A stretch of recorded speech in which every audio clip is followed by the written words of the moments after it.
Welcome back to the Let's Pivot podcast. Today we're on with Jon Antonucci, founder of SML, Servant Minded Leadership Consultive. We're here today to hear a little bit about his story and what he plans on doing in the future. Good to have you on today, Jon. How's your day going? Thanks, Chuck. It's going really well. Every day, I always say every day is a good day because bad days are a waste of time, and I really do believe that. That's a good attitude to have. That's a good attitude to have. So tell us a little bit about your story, man. SML, Servant-Minded Leadership. Where does that come from? What was the philosophy behind that? And why'd you decide to take on the extra hassle of doing your own thing and starting your own business? So many questions packed into one. What a great question, Chuck. The servant-minded leadership is a spin on probably something that many people have heard of, and that's servant leadership.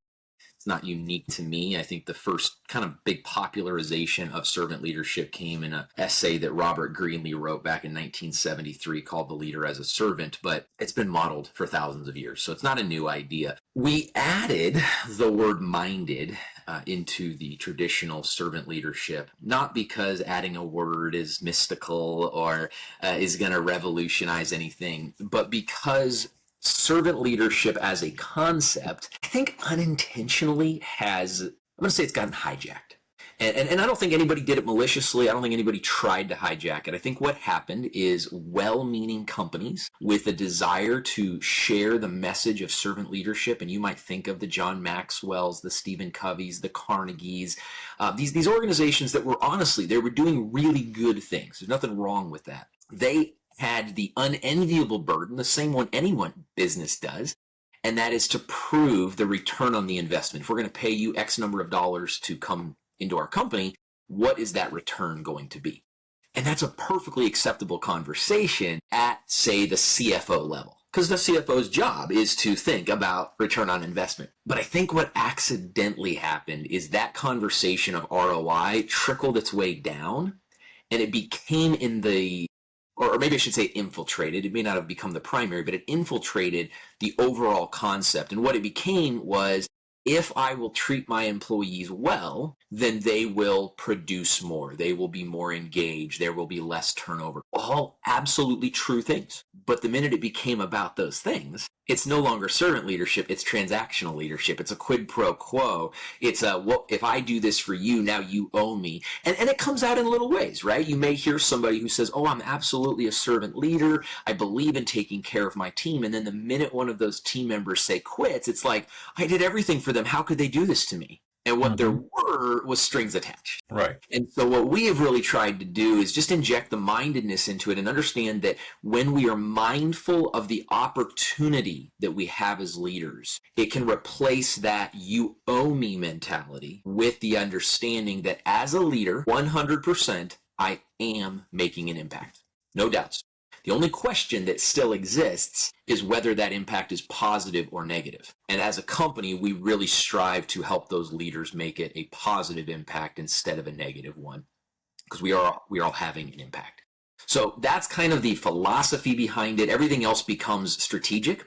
And our company specifically focuses on what we call frontline leaders. Most of the time, if I were to just walk up to you and be like, hey, Chuck, my name is Jon. I'm in leadership development. You're probably going to think like executive leadership coaching. That's just where most people's brains go. And not only is that not what we do, it's almost the opposite, because the reality is there's a dime a dozen executive leadership coaches. That's just, they're all over the place. I could probably pull nine business cards right now. Where we saw the gap, and the reason I started SML Consultive was because I was in corporate America as a training manager. I got lots of experience in curricula and personnel development and training and all of those things. And I think I can humbly say that we did a really phenomenal job of creating exceptional operational training. Our people were doing really well, and I could give you benchmarks and all the things that we did to make sure our training was top of the line. But there came a day when I realized that even though we had done phenomenally at operational development, we were taking our best players, we were promoting them into leadership, and we were giving them almost no tools whatsoever in relational leadership. They knew how to do their job. They had no idea how to lead a team. And those are not the same thing.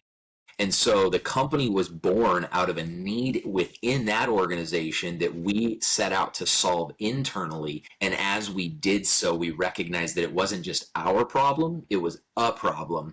And here we are 4 years from that point, 3 years later, that from when we started SML Consultive. And so we don't do executive coaching, we do frontline leadership, and it really is much more a training and development organization. Although we do have a coaching arm, 90 to 95% of what we do is going into companies and offering actual trainings, whether that's a workshop that's kind of a one-off, or that's a series that's one of our courses or certifications. Okay. And are you doing any books or workbooks, literature type things to go along with those training classes? Yes and yes. So every session that we do, and all of our stuff is modulated, we could get into the strategy around that, but every session, anytime someone has us do anything, they're going to get a workbook. And in fact, I'll be just pretty quickly after I finish this session, we'll be serving one of our clients. And so they all have one of these booklets that they work through as we go through each of those are all blank pages. There we go. As we go through the 12 sessions and fill in the blanks and whatnot. For those that are part of other classes, I just happen to have these on my desk. This is for our Intro to Leadership course that we do. So they all get one of those booklets. And then also I have published a book called Servant Minded Leadership, How Mindfulness Changes Servant Leadership, that walks individuals and readers through that journey of where servant leadership was, what it accidentally became, how it has failed, and what we can do to make it better. Okay. And let me ask you, what do you see the direction of your specific niche, frontline leaders, right? Getting companies to, one, recognize that there's a need to invest in that sort of thing, right? Like, they're there, they show up, they open the doors, they turn on the lights. Like, how much training do we need to invest in that, right? Like, what is your sales approach to meeting with those people and kind of, developing them as clients for yourself? That's a fantastic question. And because we've been in the industry now for 3 years, it's been really interesting to watch it pivot. Because when I first started 3 years ago, that was a lot of what people were saying. I actually had one CEO tell me, they're like, why would I hire you? I just need them to make copies of themselves, which is a ridiculous statement. And it's very like Origin. Anybody that's ever been a leader knows that that's just the dumbest thing. It's a genuine thing like that. That has been the mentality. And it's been really interesting to watch the conversation change. And even now, 3 years down the road, I mean, I've watched this year 3 competitors pop up because the demand is just drastically increasing. Because what companies are realizing is that in this age of AI, companies that don't adopt AI are going to fall behind. Companies that do adopt AI are at least going to maintain status quo, but AI is the great level setter. 60 years of experience means nothing when the 16-year-old kid has access to all that experience with a simple prompt. So the only thing that really sets organizations apart now is going to be the tech to break them even, and then their people skills to set them ahead as relationships ensue. And more organizations are starting to see that. I made the executive decision about a year and a half ago, give or take, to change our marketing strategy. For the first year and a half, we really just focused on the problem that we solved.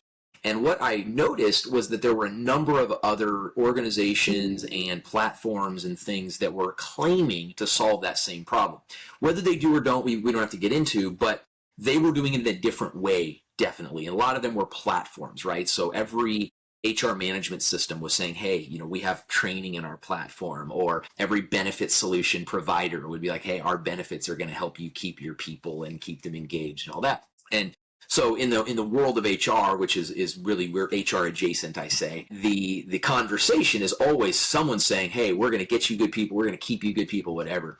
And I made the decision to kind of go against convention. Convention says focus on the problem you solve, because if you're not solving a problem, you don't actually have a business. And I decided, you know what, there's a lot of people claiming to solve this problem. Let's focus on the solution we provide instead of the problem we solve. And that's been a pivotal moment. It was a risky move, and I'm very thankful that I did it, because what it has done is it has attracted the right clients. And I can think of a scenario. I was sitting in an office with the vice president of HR of a regional bank and her training manager, and I was just very upfront with them. I said, look, if you're looking for a check the box solution, a video to send them to, a platform to have them log on to, you're not going to find that with SML. We do as much as we can in person, and if not in person, it's still live instruction. And she said, and I quote, she said, oh no, I can find that anywhere. What I want is what you're offering. And helping clarify our value proposition has attracted those right people to us. And we're starting off 2026 with a bang. Wow. And let me ask you, you did mention technology, specifically AI. Are you currently using any automations in your own business? What does that look like for you? Yeah, so our CRM has a significant amount of automation that's built into it already, and then we're a Google company, so I love Notebook LM. I really think that if SML ever betrayed me and failed, I could probably build a business around helping organizations implement Notebook LM. But yeah, we're well aware that that's just the future. We're a human first company, and we believe that AI can help augment the human first agenda, even to the point that if you call us at 2 a.m., I'm not going to have my people standing by the phone at 2 a.m. You're going to talk to an AI agent at 2 a.m., but they're going to take the information. They're going to answer what they can based on, the knowledge base that we've given it. And what they can't do, then we'll get back to them the next day with a human being on the other end of the Right. Yeah. And do you recommend these? Do you recommend automations for the companies that you consult with? Is there certain platforms you recommend to those frontline leaders to help them be more efficient or effective? Well, frontline leaders are not the ones with the decision-making authority on those, so I wouldn't be recommending that. They would need to be working within the confines of their organization. Our trainings are all based on really what we'll call their circle of control or their circle of influence. So really it focuses on their own attitude and how they're engaging with their people. As a rule, our conversations with, say, the senior leadership, HR is not usually making those decisions either. There's been a few times where I've been able to say, hey, this is what we're using, because they're asking, hey, that's interesting. How does that work? But I don't know of any scenario where our tech package or tech, that's not the right word, tech stack. I don't remember any scenario where our tech stack has been a point of conversation, just because usually we're talking about their people and how we can serve the people-y part of their businesses. Right. Right. The tech stack with the human support really to get the most out of it. I definitely agree with that. I mean, I think companies that don't believe that tech. I was talking to somebody the other day, and it was just a human being, or an individual. Obviously, it was a human being.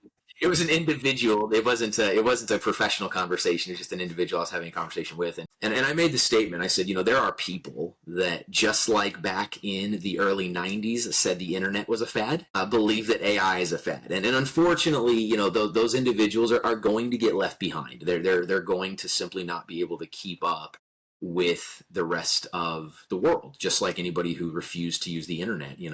How do you even go shopping anymore, right? That's where all the ads are. Even if you want to go to the store, you still got to go online to get the coupons and do the things. And so I think AI is going to have that. I had at one point, before I started SML, I started a book, and I ultimately decided to focus on SML, but I started a book called It's the End of the World as We Know It. Because I really believed that AI was going to completely radically change everything we knew about the world within 3 years. And we're 2 years into that journey, and I stand by everything that I said in the first 8 or 10 chapters that got written before I abandoned that project. Right. I think that's one of the most amazing things, is just to see how fast AI is taking over so many different areas. Right. From last year at this point to this year is mind-blowing. And another year, it's hard to even imagine. It is absolutely insane. And I think, you have both sides, right? So from a leadership perspective, you can't start saying people don't matter because AI is going to replace them. I don't think that's sustainable long term. I think that AI is an augmenter, not a replacer. But I think it's fascinating to say, hey, like, what are we doing? Are we equipping our people to know how to engage in this new era? Everything from, if you're a frontline leader, how do you make sure that you are equipped to know the difference between an AI agent that sounds human and an actual human being, all the way to how do you equip your people when your people are trying to figure out a new system, and all of a sudden they're expected to learn this AI that's changing as faster probably than they can learn it. and helping be supportive and nurturing and developing and having a heart to see them succeed, as opposed to having a coldness of just figure it out, and then people are unfortunately unable to adapt. Yeah, I totally agree. All right, John. Well, thank you for joining us today. I appreciate you taking the time to talk to me and talk to the listeners. Absolutely. What's the one piece of advice you have for leaders out there in the space, executives, CEOs, founders going through the business journey? What would you say to them? Well, I think it depends on where you're at in the business journey. So if you're a solopreneur, the advice is going to be the same. It just matters where it's directed. Care about your people. Maybe that's if you don't care about your clients, they're not going to stay your clients very long. If you don't care about your team, they're not going to stay your team very long. But focus on the people you serve, and the rest will fall into place. All right. It sounds like great advice. Thank you for joining us today. I really appreciate it. You're welcome, Chuck. Pleasure to be here. All right, John. Pleasure meeting you. Talk to you again soon. Sounds great. All right. Have a good one.